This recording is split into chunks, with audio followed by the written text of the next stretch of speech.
Victor Kusi akasa nkoma o share said Dr. Bawumi'a be winning ampomuno message a wade buy na me pese yi nyina yiti na ye hwe mesrew me ubuni ni di mesrew hwena wandidi odifo bi atam na tro comment enkonko ba say who disrespect nyame nipa no ana nyame nipa bia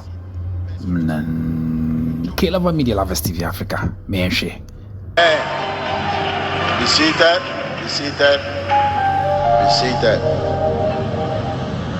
I know a lot of people stayed up all night to be listening to the election results. And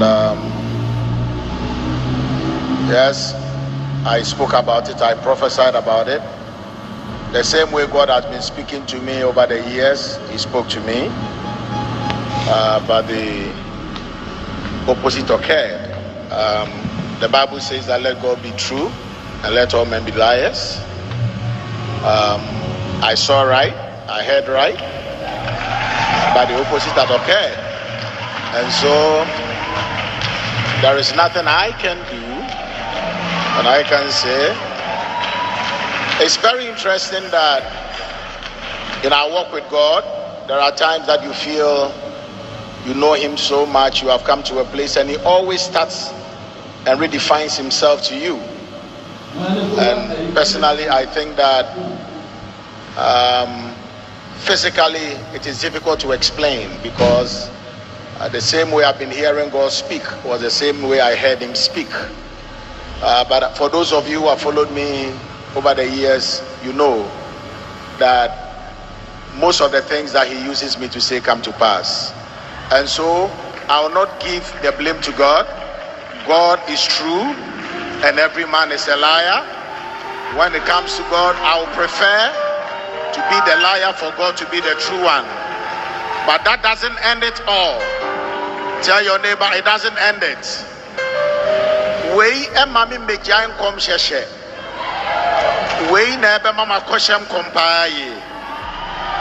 And I think I've known God so much, and I'm not the first prophet who has encountered this. Isaiah encountered it, Jehoshaphat encountered it, and so in life, that is how it is. God at times will have to let everybody know that you are human and He's God. Regardless of how much God uses me, I am man and God is God. And so let us get it right. God never made a mistake. If there was any mistake, I was the one who made a mistake. And I'm human, and that's not the first time.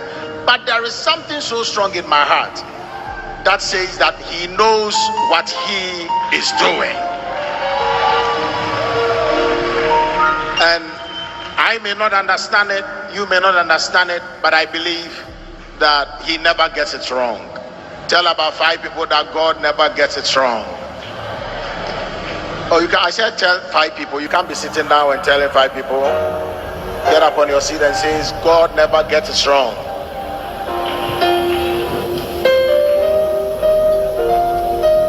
So let us also thank God for the life of Mommy.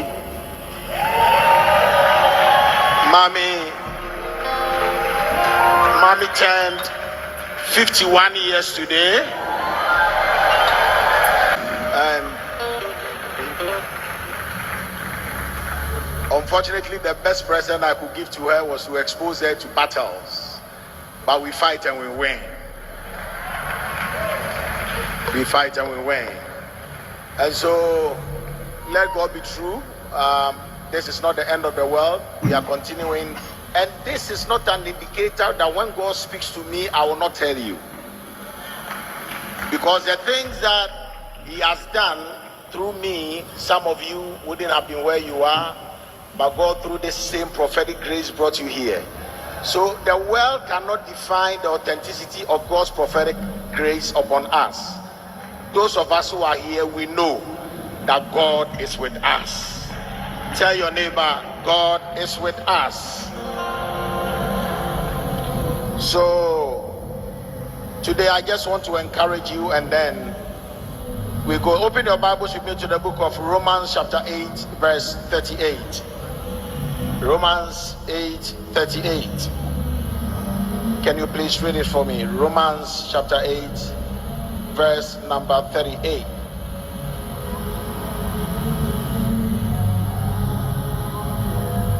Romans 8:38. Chapter 8, reading from 38. For I am persuaded. He said, for I am convinced, I am persuaded That neither death,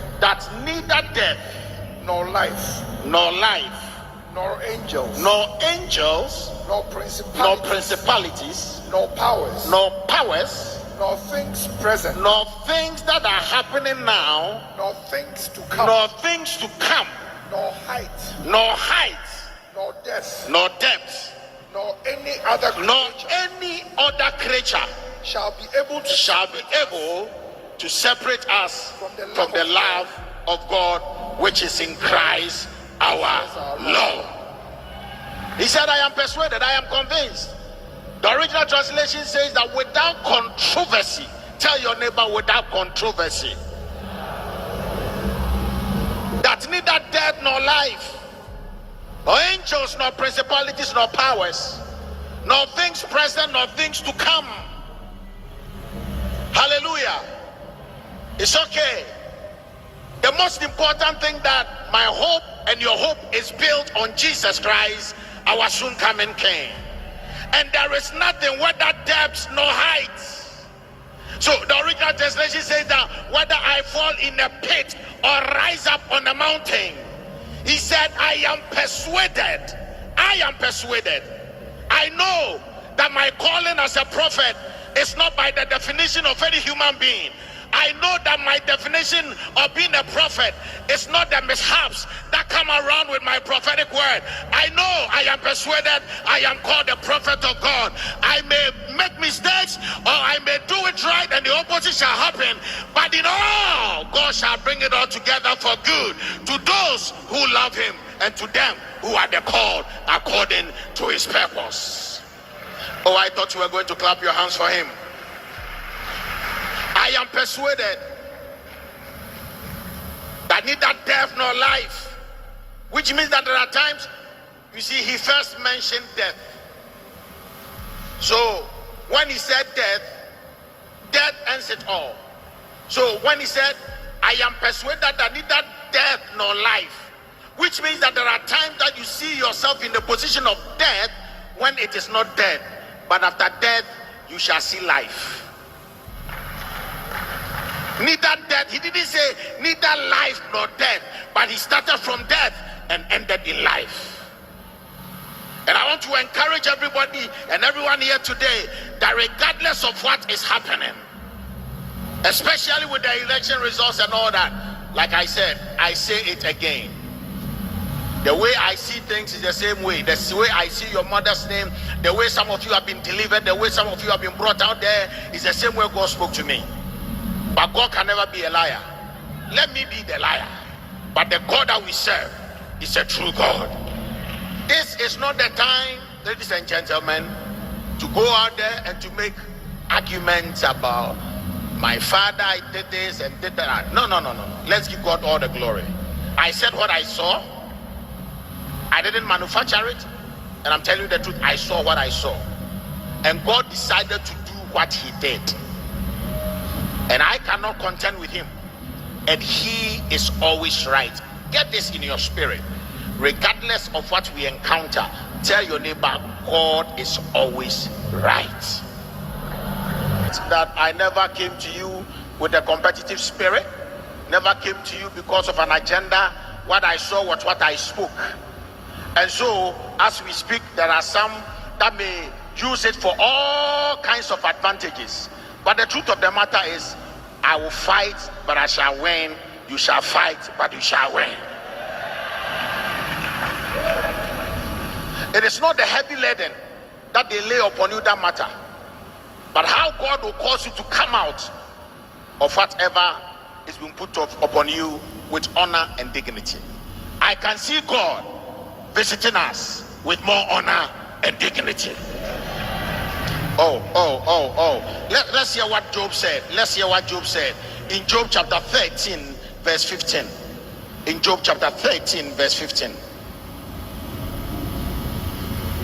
Job chapter 13, verse 15. Though he slay me, Though the Lord decides to slay me, watch this. yet will I trust in him. He decides to slay. He can decide to slay you. He can decide to say, what I told you, I have changed it. He can decide to say, you saw it wrong, although you think you saw it right. He said, though he slays me, yet I will trust in him. But I will maintain my Oh own my ways Kato before him. Habada. But he said, though you have slain me, how can somebody that is slain still maintain God's way before him? Because when you are slain, you have to die. Oh, I came to tell you this morning that it doesn't matter how he slays you, there is still life after the way he slays you. I believe that there is still life in my spirit, there is life in my calling, there is life in my capacity, there is life in your life. The Bible said that though he slays me, yet will I trust in him. And the B is, I love the B. Give me the B version. Give the B version to me. And he said, but I will maintain mine own ways before him. but I will maintain, which means that I'm not going to trash, regardless of what anybody says. I'm not going to trash my prophetic grace. If there is anything, I will let this help me sharpen it so that my prophetic becomes sharper and better to the glory of God. The enemy meant it for evil, but I came to tell you, God shall turn it together for good. Tell to your neighbor, God shall turn it together for good. My God shall turn it together for good.